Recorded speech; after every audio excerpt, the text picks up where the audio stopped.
guys, welcome back to my channel. I have a special guest with me, Muzzy. This is my husband, everyone. So today we're going to be talking to you guys about apartment hunting in New York City. So all the tips and tricks that we can give to you. We just recently moved to our new place in Fidei. This is it. I'll do an apartment tour soon, but I think that this is going to be really helpful for everyone either moving to New York or honestly, if this is even your second time moving to another place in New York City, these tips are going to be really, really helpful for you guys. So keep on watching. The first item on our list is no fee building. No fee building is kind of confusing to describe, at least for me, which is why I have Muzzy here, and he's going to really help us explain what a no fee building is and why it is so important to try to find a place that is no fee. Yeah, sure.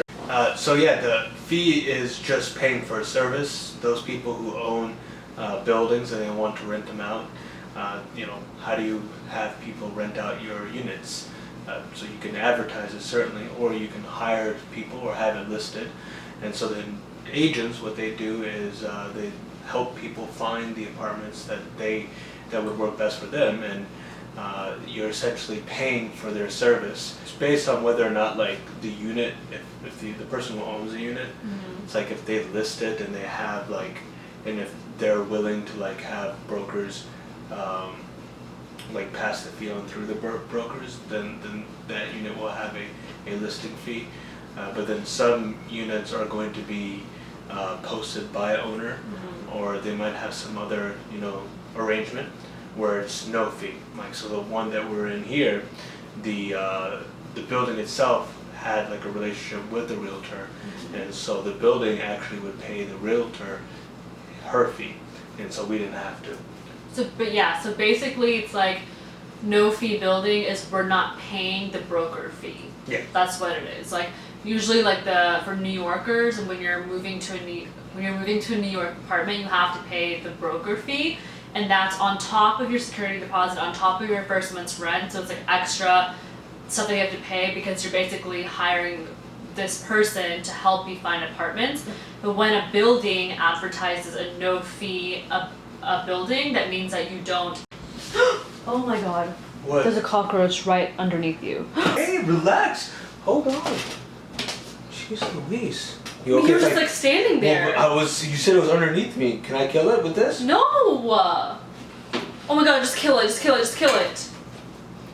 I thought you saw a rat, dude. I was like, fuck me, not again. So our second point, or our second tip, is to avoid websites like apartments.com, Zillow, what was the other one? Triple Mint, yeah. Because pretty much all of them are going to have a broker fee, because once you see an apartment on the site, there's probably someone listed for that apartment, and that someone is probably going to be the person that you're going to be paying for the apartment. Does that make sense? Yeah, it makes sense. I mean, some of these websites will have a filter option for no fee, but I think if you're going to look for a no-fee apartment, your best bet is something like Street Easy. They have such a large collection, I think probably the largest collection of available units in the New York City area, and so many of them are what is it? They don't have a broker fee. So, in fact, that's where we found this unit, right? On Street Easy? Yeah, I think so. Oh, okay, cool. So there you go. So my third tip is, if you're living in a luxury building, make sure, if you're not living in a luxury building, make sure that you look for holes. And this is very, very important because our last apartment, we got a mouse infestation, and that was the most disgusting. It was a nightmare. So if you're looking for apartments, the key places to find holes are behind the radiator. That's where we had the mouse issue. Behind the fridge, behind the sink. Anything else you can think of? No, I mean those are the two biggest places. Yeah, right? Yeah, maybe behind. I mean, essentially, if you have any cabinetry, you'll want to just double check inside of it and around any connections of the faucet and pipes and stuff like that. Yeah. Because depending on how well the people constructed the place, they might have left holes in between, like a pipe in the wall, so you'd want to fill that up. Yeah, and it's funny that we say this because literally as we're filming this right now, and we're literally living in a luxury building. I think what's considered a luxury building is like if you have a doorman and like an elevator.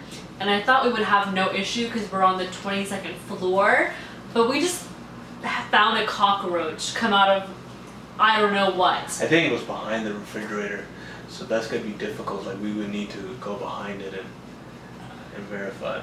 We're gonna call maintenance tomorrow. They're gonna do that. Like it's not our problem. Yeah. That's the beauty of living in a luxury building, huh? Yeah. Well, I mean, yeah, you would hope so. Let's see. Oh, it was so gross. Okay. Yeah. So that's like our rule. Our tip number 3 is to just make sure that if you're not going into a luxury apartment building, make sure that there are no holes, because if it's just disgusting. I have a whole other video about talking about like our mouse infestation story. So if you're interested, go ahead and watch that after this video. Our tip number 4 is about square footage. So especially for us coming from Texas, we got used to pretty large numbers for square footage. Like, is it 900, 1,000? Well, what's the square footage look like? And here in New York City, it's been a different story. Our previous apartment was like 400 something square foot, and this one apparently was in the 300s. The truth is that we didn't know for a fact of what the square footage was for our previous place. We just remember hearing a number and doing some basic measurements. Anyways, the point is that in New York City, you'll have to deal with a lot with smaller square footage, and when you're finding a new place, you might think, okay, well, I want a bigger space, and so the square footage number is the first thing to look at. And it's a good guider. It'll help you filter out listings that are way too big or way too small. But the key point here is that square footage doesn't tell the whole story. You have to go see it in person. Because at the end of the day, it's about livable space, and so a rectangle or square is a lot more easy to make livable, to have things set up, versus 3 triangles that go out of nowhere, or nooks and crannies, right? So then it might have more square footage, but you can't really use it. And that's what happened with our previous space. I felt like is that the space wasn't used as well as it could have been, or at least this space. It uses space really well. Yeah, like what happened with our old place. Also, shameless plug, we also have a video on our old apartment. It's an empty apartment tour video, so go look at that one after this video too. But what happened with our old apartment is that it was a 1-bedroom, and I put that in quotes because it wasn't a true 1-bedroom.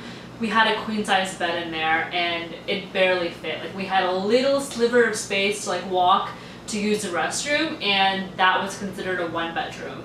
And then we had our big living room, but it was still considered a 1-bedroom.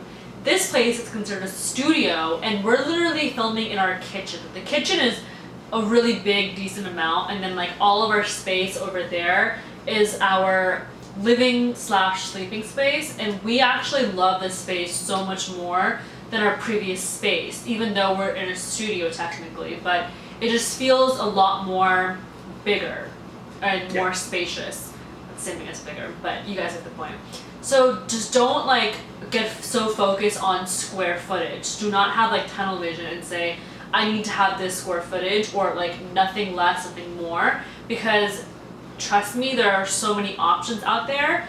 Just go see it in person. Even if it's some square footage that's below what you are looking for, it might actually have a lot more livable space. Tip number 5 is the following, which is prioritizing. The city is overwhelming, and this is a big reason why we love the city. But when it comes to apartment finding, it kind of plays against you. There are thousands of apartments available. Literally thousands. And in New York City, unlike a lot of other places, you close an apartment much quicker. You can be looking for an apartment one day, and within 3 weeks or something, sign a lease. Whereas in other places in Texas, it takes months.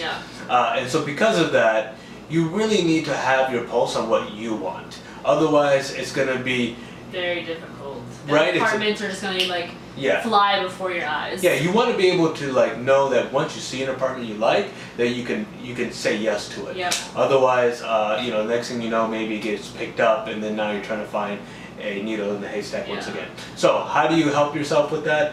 All of these online tools, they have a bunch of options to filter. A filter is your friend. So in order to make use of a filter, though, you need to really know what matters most to you. As you would prioritize anything, figure out what matters most to you. Do you want a doorman? Do you want an elevator? How much? Do you want a dishwasher? Do you want stainless steel appliances? Yeah, right. All those, yeah, or white cabinetry, because this one absolutely is I'm obsessed. obsessed with white cabinets. Which is the weirdest thing, because she absolutely hates white appliances, which I also hate. But it's just, I don't know. Okay, tell me in the comments down below.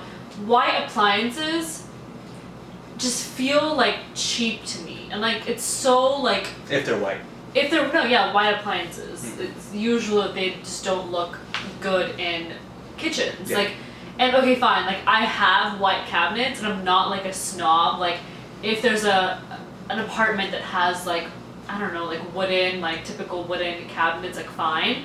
But like stainless steel is like definitely a must. For Yeah, I me. mean, look, at the end of the day, there's no judgment. Whatever you want, it's everyone has their own sort of cup of tea, right? Yeah, yeah. But the important thing is being able to talk that out and figure it out and write it down on a list and being able to order it out. So what are your must-haves? An elevator, doorman, do you want rooftop access? Does it matter where you live? So once you figure those things out, put all those filters into a website like StreetEasy, and then your 10,000 listings turn into maybe 20, 30, 40, Yeah. something a lot more manageable. Something a lot more manageable, definitely. Yeah. So that was our top 5 tips for apartment hunting. Hope that was useful for you, and if it was, then come back and who knows when? I don't know yet. I just follow her lead, but soon we'll have the next 5 tips. So if this video helped you guys at all, don't forget to like this video, subscribe, comment down below if you guys have any further questions or concerns, and we will definitely reply back to all of your comments. Until next time.